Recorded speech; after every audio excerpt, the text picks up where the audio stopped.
দর্শক, ভোলা পাথরের এই ভিডিওটা আমরা এখানে শেষ করব।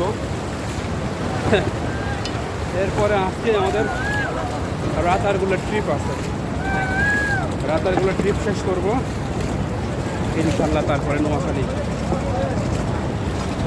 এখানে অসংখ্য পর্যটক এসেছে, নারী পুরুষ সবাই,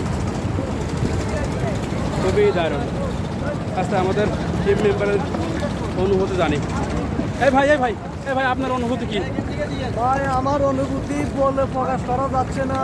আসলে আপনারা সিলেট আসা পর্যন্ত আপনারা বুঝবেন না সিলেটের প্রাকৃতিক সৌন্দর্যটা কেমন। আপনি চারপাশে একটু ঘুরে দেখুন, আসলে মোবাইলের চেয়ে আপনার বাস্তবতা অনেক সুন্দর, অনেক সুন্দর, যা বলার বাহিরে প্রকাশ করা যাচ্ছে না ভাই। এই আপনার অনুভূতি বলেন। ভাই আপনার অনুভূতি বলেন। ভাই, আমরা আছি এখন সিলেট ভোলাগঞ্জ সাদা পাথরে। এখানে অনেক সুন্দর সুন্দর পাথর আছে, জলপ্রপাত আছে, খুবই মনোমুগ্ধকর জায়গা। Thank you. আপনার অনুভূতি? আমরা চলে এসেছি সিলেট ভোলাগঞ্জ সাদা পাথর এলাকায়, যেখানে না আসা পর্যন্ত আসলে আপনারা বুঝতে পারবেন না যে এই এলাকাটা কত সুন্দর। আসলে এখানে পাথরের দেশ বললেই চলে। এখানে হাজার হাজার লক্ষ লক্ষ পাথর, জীবিত পাথর আছে, মৃত পাথর আছে। জীবিত পাথরগুলো আবার আস্তে আস্তে বড় হয়।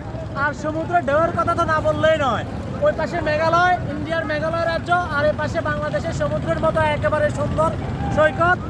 একেবারে মানুষ খুব সুন্দরভাবে এই জায়গাটা উপভোগ করতে পারতেছে। বাংলাদেশের ৬৪ জেলা থেকে এখানে মানুষ প্রতিদিন দেখতে আসে। আসলে এই জায়গায় না আসলে বুঝতাম না যে আসলে সিলেটের প্রাকৃতিক দৃশ্যগুলা এত সুন্দর, এত মনোমুগ্ধকর। আসলে এটা না আসা পর্যন্ত আসলে বুঝতাম না। আমরা আসলে দেখছি, অনেক সুন্দর অনেক কিছু উপভোগ করছি। আপনারাও আসবেন, দেখবেন, এই প্রত্যাশা। আসসালামু আলাইকুম। ওকে, থ্যাংক ইউ। থ্যাংক ইউ বলে দেন। Thank you.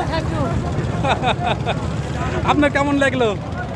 বৈচিত্র্যময় বাংলাদেশ, পাহাড়, সমুদ্র, নদী, একটা সব মিলিয়ে বৈচিত্র্যময় বাংলাদেশ। সকল দেশের রানী সেজে আমার জন্মভূমি। ওকে, ধন্যবাদ। Thank you. সবার অনুভূতি জানলাম, তাদের এক্সপিরিয়েন্স অনেক ভালো ছিল। আচ্ছা, আপাতত আমরা এই ভিডিওটা এখানেই স্টপ করছি। নেক্সটের ভিডিও জন্য অপেক্ষা করুন। আর আমরা এখনই রাতারগুল চলে যাব, তারপরে অন্যান্য ভিডিও আপনাদের দেখাবো। সাথে থাকবেন।